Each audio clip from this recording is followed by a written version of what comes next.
आप सभी UP NHM 17,000 plus भर्ती से संबंधित रिजल्ट को लेकर के आज 13 अप्रैल को बड़ी अपडेट निकल के आ रही है।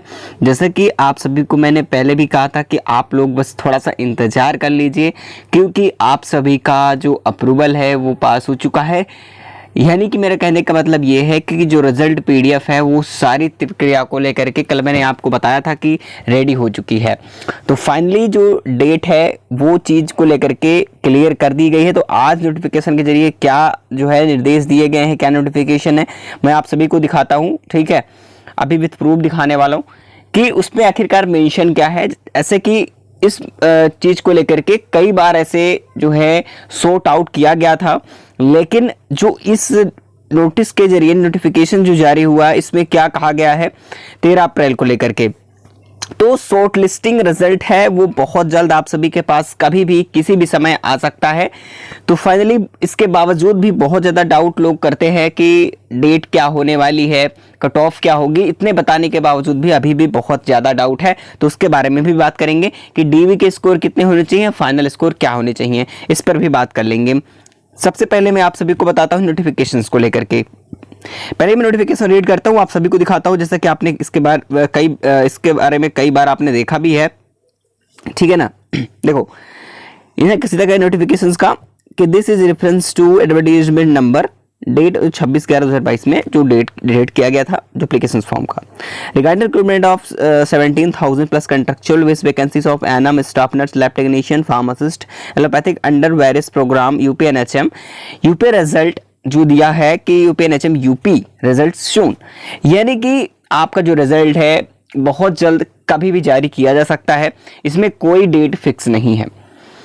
तो इस आधार को लेकर के जो भी चीज़ें हैं मैं आपको पहले से बता देता हूं। जैसा कि मैंने कई बार आपको चेतावनी दी है, ऐसी चेतावनी दी है कि जो इस प्रकार से डेट है वो बिल्कुल देखिए ऑफिशियल साइट पर मेंशन होगी। ये तो ऐसा होता है कि जो लोकल साइट होती हैं या फिर जो ऑफिशियल ना हो करके अदर साइटों पर ऐसी नोटिस प्रक्रिया जो एनएचएम के खुद ऑर्डर होते हैं, और एनएचएम का नहीं बल्कि अदर साइट के, वहां पर खुद जो है एक संभावना को देखते हुए वहां पर खुद नोटिफिकेशन क्रिएट किया जाता है, उसके अनुसार ये जानकारी मिल रही है। बाकी एनएचएम साइट पर किसी भी प्रकार से नोटिफिकेशन नहीं आया है कि कब जारी होगी, ये आप सभी को अचानक से कभी भी देखने को मिल सकता है। एनएचएम साइट पर विदाउट नोटिस आपको डायरेक्टली जो है रिजल्ट शॉर्टलिस्ट अनाउंसमेंट कर दिया जाएगा। ठीक है, मेरी बात समझ में आई। तो आप लोग अब ये मत कहना डेट क्या होगी, क्योंकि डेट किसी को भी नहीं पता। अगर आपको मान लीजिए डेट कोई एक निर्धारित डेट बता भी दिया तो आप लोगों को फिर यही लगेगा, अगर वो डेट मैंने बता दी कि ये जिस डेट को आने वाला है वो डेट को नहीं आया तो फिर आप लोग यही कहोगे सर आपने झूठ बोला था, नहीं आया। ठीक है, लेकिन जब डेट है नहीं तो क्यों बताया जाए। लेकिन इंपॉर्टेंट ये जरूर है कि आपको निर्देश देना, टाइम पर अपडेट करना बहुत ही जरूरी होता है। ठीक है, तो इसके मामले की मैं बात करूंगा जैसे ही क्लियरिफिकेशन होता है इसके बारे में। ठीक है, जो भी पता था मैंने बता दिया, जो भी हमारा प्रयास रहा है। बाकी साथियों जैसे ही कभी भी आप लोग एनएचएम साइट पर लगातार विजिट करते रहेंगे, कभी भी रिजल्ट किसी भी समय जारी हो सकता है। ठीक है, चलिए तो अब बात कर लेते हैं कि जो कट ऑफ है उसके मामले को लेकर के फिर भी डाउट हो रहे हैं, जो कि मैंने बहुत इतनी ज़्यादा जो है कट ऑफ के बारे में डिस्कशन की है, लेकिन फिर भी डाउट्स लगातार बने हुए हैं। तो मैं आपको बता दूं, सबसे पहले बात करेंगे डीवी के लिए कि डीवी का आपके लिए कितने सेफ स्कोर होंगे या फिर आपके कितने मार्क्स होने चाहिए। तो सर्वप्रथम मैं आपको बात करना चाहूँगा इसके बारे में कि आपके डीवी के लिए, केवल आप डीवी में जाना चाहते हो कि डीवी के लिए कितना हो सकता है। तो फाइनली आपको बता दूं कि 10,000 के स्टूडेंट्स को, लगभग 10,000 स्टूडेंट्स को ये जो क्या करेंगे, 10,000 स्टूडेंट्स के आसपास जो है ये जो है डीवी कॉल के लिए बुलाएंगे। तो मेरी उम्मीद है साफ ये तौर से कि 10,000 लगभग 5 टाइम्स के आसपास बुलाया जाएगा। तो कहीं ना कहीं मैं इसको मान के चलता हूँ 10,000 के पास ही मान के चलते हैं कि इतने स्टूडेंट्स को, सॉरी मैं 10,000 के पास कर, सॉरी 10,000 की बल्कि बात नहीं कर रहा यहाँ पर। अगर यहाँ पर 17,000 की बात करता हूँ तो 17 नहीं तो लगभग 50,000 के आसपास। ठीक है, सॉरी मैं 10,000 बात कर रहा था, 50,000 के आसपास जो है डीवी के लिए बुलाए जाएंगे, ये आप लोगों को मान के चल सकते हैं 17,000 वैकेंसी के लिए। ठीक है, क्योंकि गलतियां डीवी में होती ज़्यादा है तो इतने शॉर्टलिस्ट कंफर्म है कि भाई लगभग बात करें तो 3 टाइम्स के आसपास, यानी कि 3 गुने के आसपास जो है ये बुलाया जा सकते हैं। ठीक है, डीवी के लिए। तो अब सबसे बड़ी बात आती है डीवी के लिए कितने मार्क्स होने चाहिए। तो मैं आपको सबसे पहले डीवी के मार्क्स की बात करता हूं।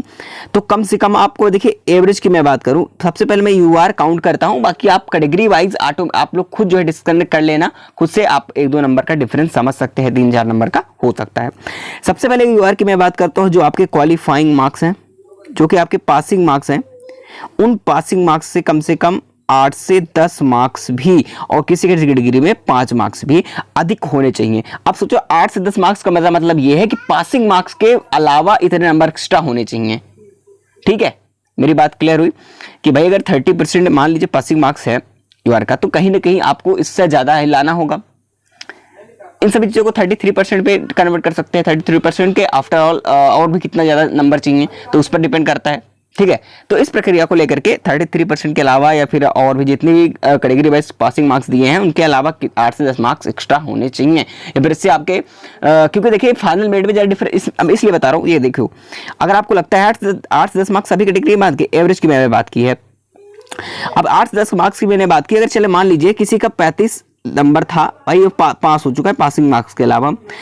अब 33% पासिंग मार्क्स थे, अब इन्होंने क्या किया 8% पासिंग मार्क्स और ला लिए, तो इन लोगों का कितना हो गया, मान लीजिए भाई ठीक है कोई बात नहीं है, 41% पासिंग मार्क्स हो चुके हैं। लेकिन अगर फाइनल की बात करता हूं तो यहां पर तो आप डीवी के लिए बिल्कुल सेफ हो, लेकिन अगर फाइनल की मैं बात करूं तो फाइनल मेरिट के लिए कम से कम साथियों अगर युवा कैटेगरी में हो तो फिर भी देखिए, मैं अगर ANM, lab technician, pharmacist, staff nurse चारों पोस्टों की बात करो, सभी पोस्टों में सभी प्रोग्राम की कट ऑफ अलग अलग जाएगी, किसी में हाई जाएगी किसी में कुछ जाएगी, लेकिन किसी भी हाईएस्ट कट ऑफ की बात करो, कितनी भी हाईएस्ट कट ऑफ जाती है तो उसमें होगा क्या, मैं आपको बता देता हूं कि उसमें लगभग 40 या 48 या फिर 50 के आसपास आपके मार्क्स जो फाइनली होने चाहिए। एक एवरेज की बात करूं, अगर आपके 50 मार्क्स है यूआर कैटेगरी में तो आप किसी भी प्रोग्राम में किसी भी पोस्ट पर है तो बिल्कुल आप अपने आप को सेफ मान के चल सकते हैं। इसी के अकॉर्डिंग आप अपने कैटेगरी वाइज समझ सकते हैं कि आपकी कितनी रहने वाली है। बाकी आपने वीडियो नहीं देखी है, जो डिटेल में मैंने एक्सप्लेन करके कट ऑफ को लेकर के डिस्कशन किया था, वो वीडियो जरूर देख लेना। इस वीडियो को लास्ट में ये तो आपको प्लेलिस्ट में मिल जाएगी यूपी एनएचएम की, उसको जाकर के देख लीजिएगा। अभी तक आपने यूपी एनएचएम का ग्रुप नहीं ज्वाइन किया है तो व्हाट्सएप ग्रुप ज्वाइन कर लीजिएगा, लिंक डिस्क्रिप्शन बॉक्स में, जिसमें आपको टाइम टाइम पर अपडेट्स भी मिलती रहेगी। और एक बात बताता हूं कि जैसा कि कोई चीजें हैं, और आप लोगों को एक रिक्वेस्ट और है कि आप अपनी तैयारी जो है, काफी स्टूडेंट ने कहा कि तैयारी सर हमारी किसी और एग्जाम्स की तरह है, क्योंकि हम लोगों ने बहुत इंतजार कर लिया है एनएचएम रिजल्ट को लेकर के, इसलिए अब इंतजार नहीं हो रहा, तो हम अदर एग्जाम्स की तैयारी कर रहे हैं। तो इस सुनकर हमें बहुत अच्छा लगा है कि आप ही नहीं बल्कि सभी लोग ऐसे कर सकते हैं कि किसी अदर एग्जाम्स की भी स्टार्ट कर दीजिए तैयारी, क्योंकि एक को लेकर के मत बैठे। ठीक है, रिजल्ट है आना है, वो आ जाएगा, अच्छी बात है, जिनका सिलेक्शन हो जाए वो बहुत अच्छी बात है। बाकी अपनी स्टडी को कंटिन्यू रखिए किसी नेक्स्ट एग्जाम के लिए, क्योंकि एक के पीछे नहीं रहना है। तो ये बहुत अच्छा लगता है जब आपने कमेंट करके बताया कि सर हम नेक्स्ट एग्जाम की तैयारी कर रहे हैं, इसमें हमें डिस्टर्ब नहीं होना चाहिए, तो बिल्कुल बहुत अच्छी बात है। तो आप लोग तैयारी कर दे रहे हैं। बाकी बहुत जल्द जैसी वैकेंसीज आती है फिर एचएम संबंधित कोई बात रिजल्ट आता है, अपडेट आता है, तो आप सभी को सबसे पहले इस चैनल पर प्रोवाइड कर दी जाएगी। तब तक के लिए साथियों चलिए मिलते हैं। जय हिंद, जय भारत।